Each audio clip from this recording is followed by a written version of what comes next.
Hello, welcome to Locked on Sharks, the premier hockey podcast of your favorite tanking team in the Bay Area. On today's episode, we're going to get ready for the St. Louis Blues, look at why this team isn't your older siblings' Blues, and how we're starting to see a team start to kind of potentially enter the rebuild phase. So all that and more on today's episode of Locked on Sharks. You're Locked on Sharks, your daily podcast on the San Jose Sharks.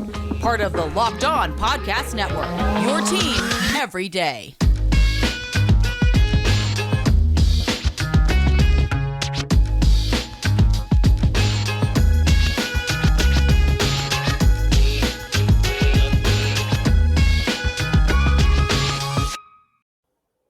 I'm your host, JD Young, contributor at Fear the Fin, San Jose Hockey Now. I want to thank you for making Locked on Sharks your first listen of the day. We're free and available wherever you get podcasts. And of course, you can watch this bad boy on YouTube as well. And we're discussing the St. Louis Blues today and how this team has really kind of not had a good start to this season. So we're going to look at new lines for the Sharks. We're going to look at the Blues lines, how the Sharks can attack the Blues, and then give predictions of what I think is going to happen in tonight's game. So we'll start with the Sharks and we'll dig into the Blues. So with the Sharks, are projected to have some new lines. So Quinn is still continuing to kind of tweak and try to figure out the right combination of guys. Kaapo Kahkonen is getting the start against the Blues. And then on Friday, when the Sharks play the Stars in a back-to-back game, he's going to go with James Reimer there. And on Sunday's game against the Wild, whoever I guess has the better game of the two goalies will probably start on Sunday. So that's the goalie situation right now. For the forward lines, Timo Meier, Tomas Hertl, Kevin LeBanc, your first line. So we've seen that now. This will be 3 games running for that line. Matt Nieto, Logan Couture, Alexander Barabanov. Again, this line's been pretty consistent. Little bit of a change here in the bottom 6, though. Oscar Lindblom has moved up to the third line to go with Nico Sturm and Luke Kunin. And then Jonah Gadovich, Nick Bonino centering that fourth line, and Evgeny Svechnikov. So Gregor comes out, and then Steven Lawrence comes out as well. Pretty interesting there. You know, we talked about yesterday how Lawrence had a pretty solid season, but I guess Quinn still wants to kind of mix things around. I think it's the Bonino issue right now. I'm trying to find where Bonino fits on this team at the moment. That's been kind of the issue. So maybe putting him on the fourth line here and see how he does there. For his defense, Jacob Megna, Erik Karlsson going to be playing. We've seen that partnership. Then Mario Ferraro, Benning. So Vlasic's usually been the second pair defenseman. Ferraro moving up there with Benning. He should be good to go after taking a puck to the chin there. I think he has some stitches, but Ferraro, that dude that's a tough dude. So, and then Vlasic and Šimik on your bottom pair.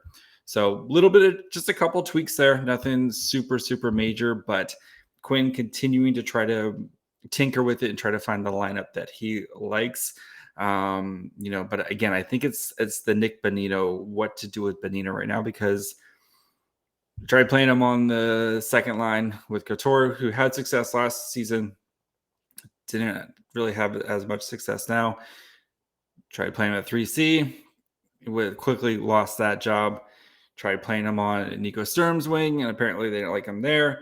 So trying him on the fourth line here and see what you can do. Biggest thing it tells me is the Sharks will take whatever they can get from Nick Bonino at the trade deadline. So I would not get your hopes up too high. I would assume you're probably going to see an Andrew Cogliano type of deal of a like 5th or 6th round pick in future years. So let's switch over to the blue side, look at their last lineup. It's going to be a little bit different. They've had a couple injuries. They've been kind of calling people up and sending people down. So Brendan Saad, Robert Thomas, Vladimir Tarasenko is your top line. Tarasenko, leading the team in goals so far with 4 goals.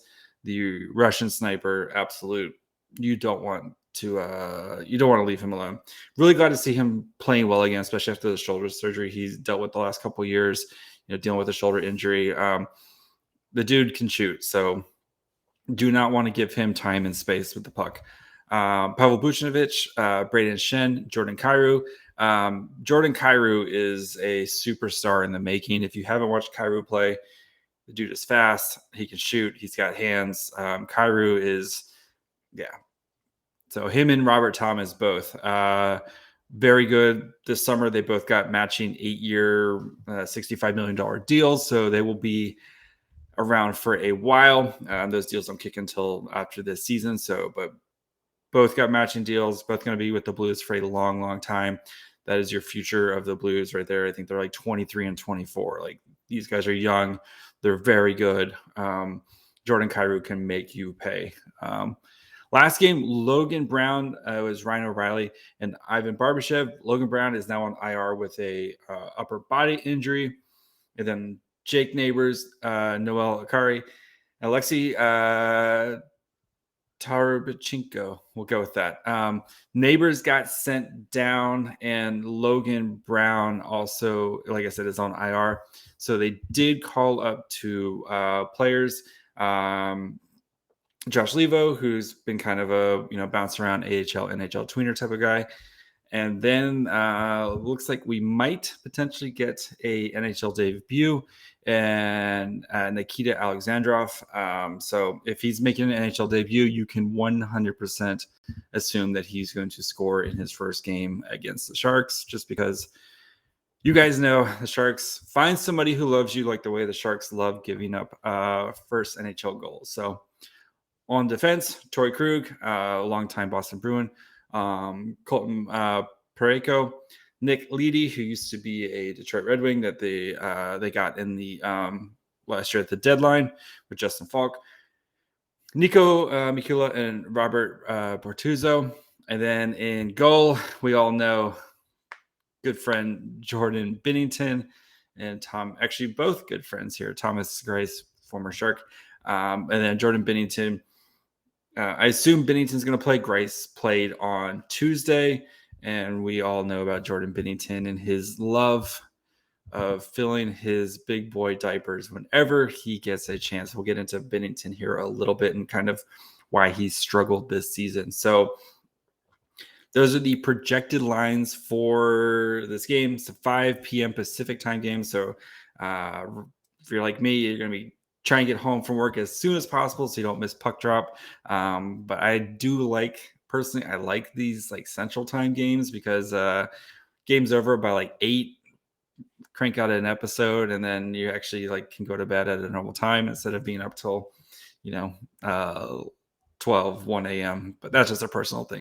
So before we continue, let's talk about our good friends over at BetOnline. BetOnline has you guys covered, of course, with all things sports betting information, stats, news, and analysis. Get the latest odds and trends for every professional and amateur league out there. You have football, of course, where you're in the heart of football season right now. The teams are gearing up for the playoffs. Basketball is getting going. You have college basketball starting up. Soccer, you got the World Cup coming up. Esports, they've got you covered with everything that your little betting heart desires at betonline.net. They're the fastest and easiest way to get all your betting information and your betting fix. So head to their website today or use your mobile device to learn more. BetOnline, where the game starts. All right, so this is a kind of a big game for both the Sharks and the Blues. The Sharks have lost 4 straight games, of course, 3 in a row in a shootout. The Blues are 0-8 in the last 8 games. So they started the season with 3 wins, and now they've lost 8 straight games after that. And this Blues team, won the Cup a few years ago. That was the 2018-19 season. They've been a very competitive team throughout that time, but we've seen this with our beloved Sharks of, you start to kind of lose depth pieces, and guys have to leave. You can't afford. You got to sign your younger guys, and you're starting to see that with the Blues right now. Going this offseason, they had found a pretty good backup goalie in, Ville Husso, who kind of tormented the Sharks whenever they would play him. But now he's off to the Red Wings. David Perron scored 27 goals for the Blues last year. And, he's kind of bounced around a little bit, but he's still, a very, very good NHL player. Now, you can't afford to sign him. You got to spend your money on the young guys. Very fair.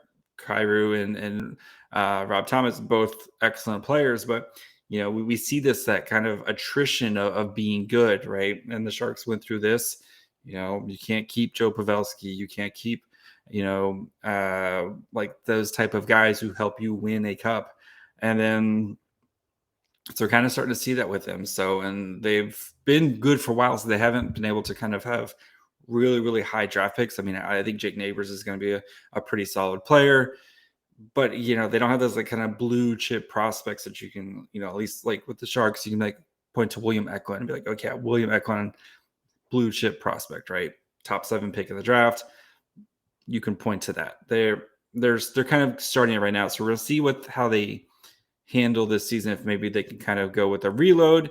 You'd be bad in a year where there's a haul of potential great players, and then see if you can kind of maybe rebound, try to get your cap situation, shed some of these older players and maybe try again next year. Or this could just be a bump in the road as this team. I mean, we've seen this team when they won the cup, literally were the worst team in the NHL in January, and then they won the cup, a couple months later. So with this team, you never know. I tend to think that with the players they have, I think they're a better team than what their record is right now.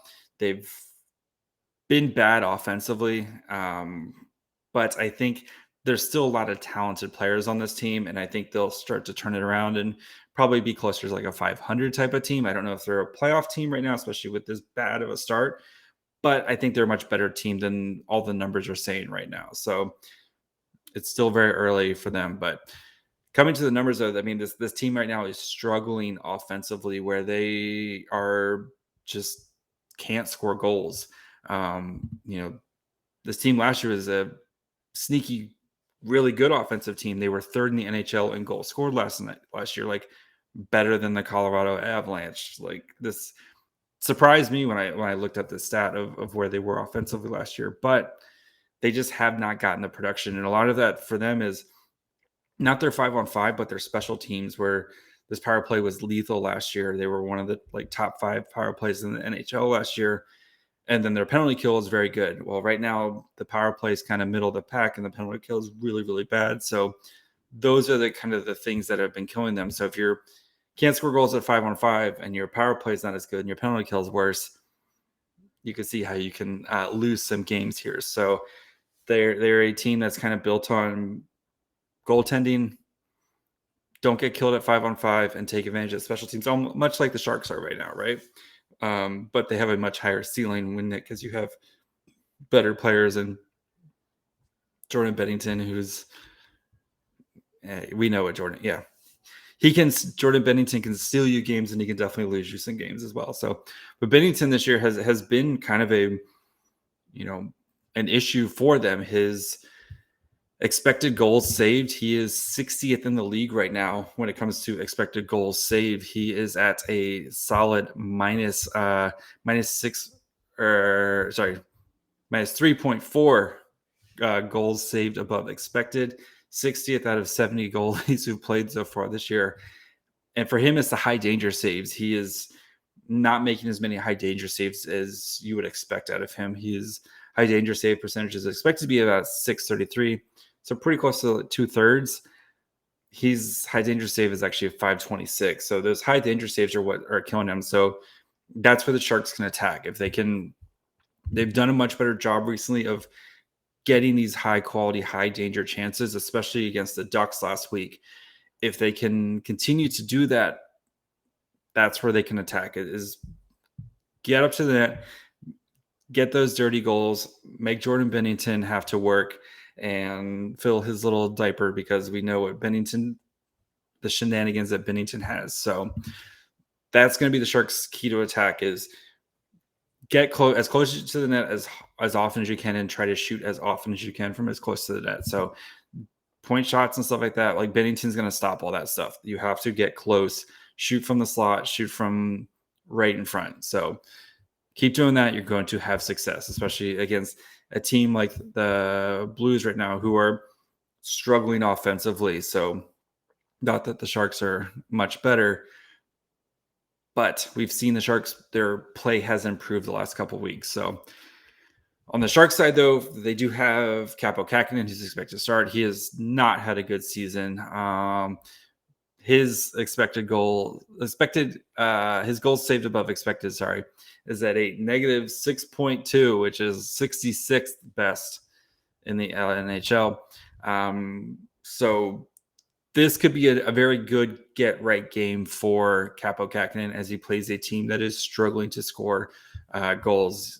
And when I say struggling to score goals, during this 8-game losing streak, the Blues are averaging about a goal and a half per game while giving up 4 goals a game. So this has all the makings of a get right game for the Sharks in all facets, especially as they have played pretty well, pretty exciting, at least fun hockey the last couple weeks, the past week or so. Losing in the last minute to Tampa, shootout loss. So they have been in all these games. If a puck bounces one way or another, they're probably winning some of these games. So this has all the makings of a get right game for the Sharks against a team that is struggling to find themselves right now and has lost, like I said, 8 straight games. So before we continue, look at kind of the key guys I'm going to be watching, and then give my prediction for this game. Do want to let you guys know, of course, about the Locked On Sports today. Thank you guys for making Locked On Sharks your first listen. Again, we're free and available wherever you get podcasts. If you watch on YouTube, go ahead and hit that subscribe button right now. But for your second listen, go check out the Locked On Sports today. From the games that matter the most to the biggest stories in sports, go beyond the scoreboard and behind the scenes with local experts and insights only Locked On can provide. Locked On Sports today, available on this app, YouTube, and wherever you get podcasts. All right, so I think we have to start with Erik Karlsson, right? The dude has literally been on fire, man on fire. Yes. I like what David Quinn's doing with him, where we're seeing a lot of maintenance days with Karlsson of buddy, just skip practice. So especially with Erik Karlsson, who's been dealing with injuries ever since he arrived in San Jose, let him, if he is playing as well as he's playing right now, let him just focus on getting his body healthy for the games and getting ready to be the engine of this team. And it is working right now. If he needs to skip practice days, especially when you have, like the Sharks right now, they have back-to-back and 3 and 4 days all on the road. Let Erik Karlsson, there's no need for the wear and tear in practice for him. He knows what he's doing. Clearly, he knows what he's doing. So, but yeah, I want to see, can Erik Karlsson continue to carry the load that he's been carrying right now? I don't like the minutes played with him. I'd like to see those back in the kind of 23, 24 minutes, not up in the 30 minutes. I know he's your only good offensive defenseman right now, but playing Erik Karlsson 30 minutes a night is a recipe for disaster in the long run. So let him continue to get his rest, maintenance days. Don't work him too much off the ice here, on the practice and stuff like that. As long as he is continuing to play the way he's playing right now, and then let him try to keep him in check in those 23 to 24 minutes and, break glass in case of emergency type of situations. So again, if you're down 2 goals with 2 minutes left, it's okay to wave the white flag and not run Erik Karlsson out there for, a 5-minute shift to end the game. But so yeah, can Erik Karlsson do it, especially on this power play? Well, I did mention the Blues power or penalty kill has been really, really bad. They also don't give up a lot of penalties, which is kind of not what we're used to from Blues teams who are very physical and, play to the edge there and known to take penalties here and there. This year, though, they have not gotten off to they've been very, very good about not taking penalties. So the Sharks probably aren't going to get too many power play opportunities. So when they do, they need to make sure they take advantage. So if it's a 1-for-2 type of night from the Sharks power play, and then you can limit their power play to like an 0-for-3 type of situation because your penalty kill is superior than their power play, that is going to be your recipe for success, along with driving to the net. So this has the makings of a big Timo Meier, Tomas Hertl type of game where we know Hertl, Timo, what do? They drive to the net. Timo Meier is going to take a bunch of shots from up close. Tomas Hertl, he's going to be able to bang them home. So this has a feeling of a big game for that first line. If those guys can continue to play the way that they've been playing, Erik Karlsson continues the Erik Karlsson renaissance that we are getting so far this year. That is going to be the Sharks recipe for success. And then if they can if you get a power play goal, you get a Timo time / Tomas Hertl goal, like 5-on-5. And then if one of your other lines can produce, if you can get to 3 goals, I'm trying to count 3 goals tonight, you have a good chance to win this game, especially, again, with the way the Blues offense is struggling right now. They are not getting a lot of shots on net, and they are not scoring a lot of goals. So this I think 3 is all you need to win this game tonight. So Erik Karlsson providing magic on the power play. Timo Meier, Tomas Hertl, one of those guys gets you a goal. And then if you can get a goal from Nico Sturm or Couture or one of these other, another line, I think you're on your way to a victory tonight, as long as Kaapo Kahkonen doesn't melt down. So has all the makings for a get-right game. I think the way the Sharks have been playing recently, they have been playing much better. I know the teams are very bad. Guess what? The Blues are really bad as well. So this has the makings of the Sharks getting right and getting a win before they head to a red-hot Dallas Stars team and then a Minnesota Wild team that is still trying to find itself. So I think they start the road trip with a win against the Blues. Give me a 3-2 win. Like I said, I think I'll go with Timo. Let's go with Couture, and then Karlsson gets one as well because Karlsson's amazing right now. So that's my prediction. So we shall see. Be back probably later today or Friday, whenever you're listening. I'll be back. So going to be doing a crossover with Dane from Locked On Stars. So we're going to have a nice preview. You're going to get an extra episode from me, especially because there's so much going on this weekend. You're going to have 3 Sharks games. You're going to have a Blues game. Yeah, you have a lot of stuff going on. And then actually, no, the Stars, I don't know. Sorry, you're going to get a lot extra. You're going to have a Blues recap, a Stars preview. You probably do a live show sometime this weekend. We got CUDA games. There's a lot of content. So make sure you guys are following along. Twitter, Facebook, Instagram at Locked On Sharks. That way you know whenever a new episode comes out. Like I said, there's going to be like 3 episodes in like 36-hour period for you guys. So enjoy. And then a live show at some point in there. So enjoy. So yeah, Twitter, Facebook, Instagram. You can listen wherever you get podcasts: Apple, Spotify, Odyssey, Amazon Music, you name it. You can listen to me talk to you about the Sharks. You can watch Locked On Sharks on YouTube. I think we're also going to be on Word on the Street. There might be something new coming up here soon. So just keep an eye on that. And then follow me on Twitter at myfryhole. Speaking of Twitter, people, notifications for trusted sources. Twitter's a hot mess right now. Check them sources before you retweet. So follow me with my blue check mark that I did not pay for at Locked On at my fry hole. And we'll be back tomorrow breaking down the Blues game. And then we get you guys ready for the Stars game. Live show this weekend. CUDA games. Wild game on Sunday. Oh boy. Bye, friends.